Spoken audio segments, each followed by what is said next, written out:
Hello everyone, my name is CHolley and this will be my final presentation for this College 100 course during the spring 2016 semester at American Military University. The title for my presentation is Protection, both foreign and domestic. Starting out, I chose counterterrorism as my career interest topic, but after seeing how broad this term is, I had to narrow my topic to something a little more precise, and I chose United States counterterrorism. Some may ask, what is counterterrorism?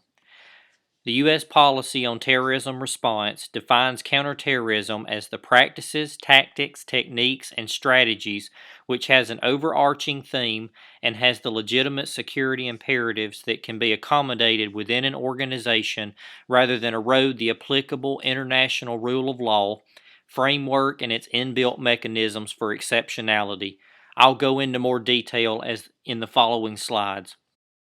Counterterrorism threat levels are heightened based on the four previously mentioned objectives, starting with practices. These objectives examine the rule of law in the context of counterterrorism, which resulted in approximately 200 recommendations aimed primarily at policymakers and practitioners engaged on these issues at the governmental and intergovernmental levels. Next, we have tactics. This ensures that the counterterrorism technology is operationally effective and is necessary to establish an approach to evaluating its use and effectiveness. This can often be a challenge, mainly because of all the moving pieces. This can range from video surveillance, establishing foreign contacts, or deeper reconnaissance initiatives. Next, we have techniques. This is used to help improve the effectiveness of the security forces in the counterterrorism efforts in the urban areas by aiding in the prevention of attacks and or limiting their consequences. Lastly, we have strategies.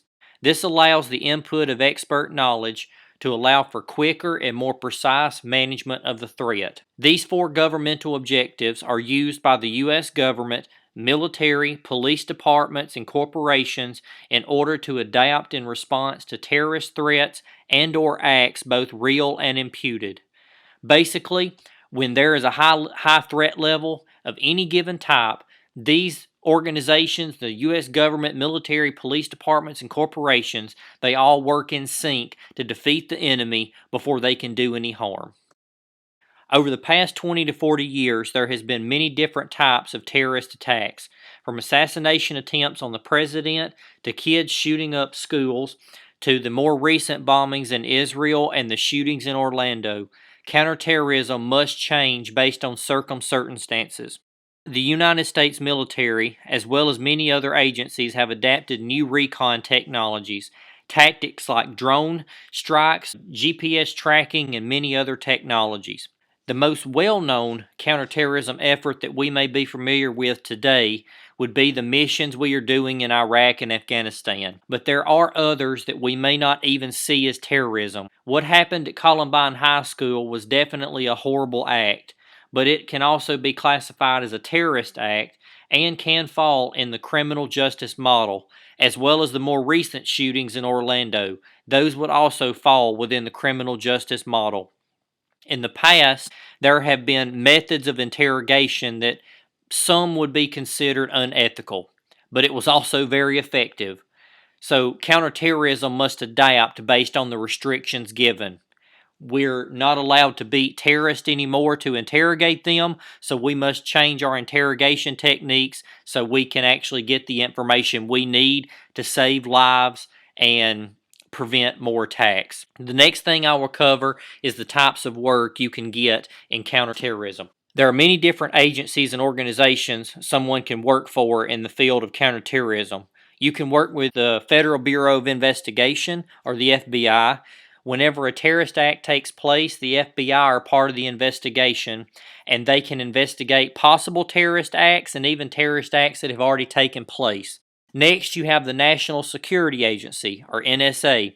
This agency collects, processes, and disseminates intelligence information from foreign electronic signals from national foreign intelligence and counterintelligence purposes and to support military operations. The NSA is also tasked with preventing foreign adversaries from gaining access to classified national security information. Next, you can work for the United States Customs and Border Protection. These officers work at airports, bus stations, and other entry locations into the U.S. The USCBP is like a gateway to the kingdom. The CIA is probably the biggest thing that we may know. It is an independent federal agency, though, responsible for providing national security intelligence to our nation's policymakers. The intelligence that the CIA gathers is used to provide tactical and strategic advantages to prevent threats and further U.S. national security objectives. The covert activities that this organization does and the objective analysis results are used to keep the nation safe. Although I have stuck primarily to U.S. counterterrorism, it can be both foreign and domestic, and as such, it is a worldwide effort. The type of work you can do in counterterrorism can differ greatly depending upon your specific job, location, and expertise. You can be a soldier working in the military, the Navy, the Army, any branch of the military. You can work outside the continental United States or OCONUS, or you can even work like I do on Fort Bragg in the continental United States. Or CONUS. You have the FBI. The FBI agents perform their own brand of counterterrorism, like investigations of the Boston bombings. They're also investigating the shootings in Orlando now, and also many other terrorist events. Like the military, the FBI has a rigorous training process, one of which being that you cannot apply past the age of 35. This is because the job will have you moving around a lot. And then we have the CIA. This picture I have here is of Leonardo DiCaprio's character in the movie The Body of Lies, where he plays a CIA officer that's doing covert missions in Iraq, Afghanistan. He goes to Libya, he goes to Imam, many different places.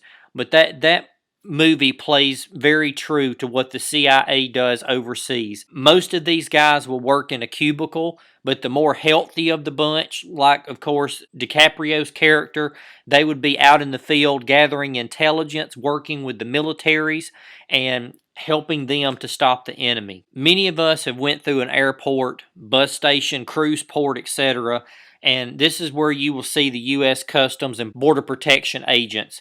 These agents can work at every border in the U.S. and are in place to protect our nation from outside threats. According to Indeed.com, you can make between $30,000 and $100,000 a year for your service in any of these fields. The pay can vary based on expertise, education, and position. And then lastly, my rebuttal for this final presentation. This presentation certainly made me have to think. I've never done a presentation like this before, and it was definitely an eye-opening experience. I started off in PowerPoint, and I found how limited that application was. So what I actually ended up doing was building my slides in Keynote and then building a video based off of that Keynote. In fact, I'm actually recording this in Keynote right now. So overall, I am very happy with my finished product. Following this slide, I'll have my works cited pages. If you will stay to the end, I have created a video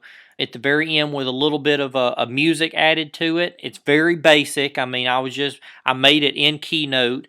So if you are willing to stick around and watch it, it'll be at the very end of this slide deck, and it will be for your viewing pleasure. Enjoy.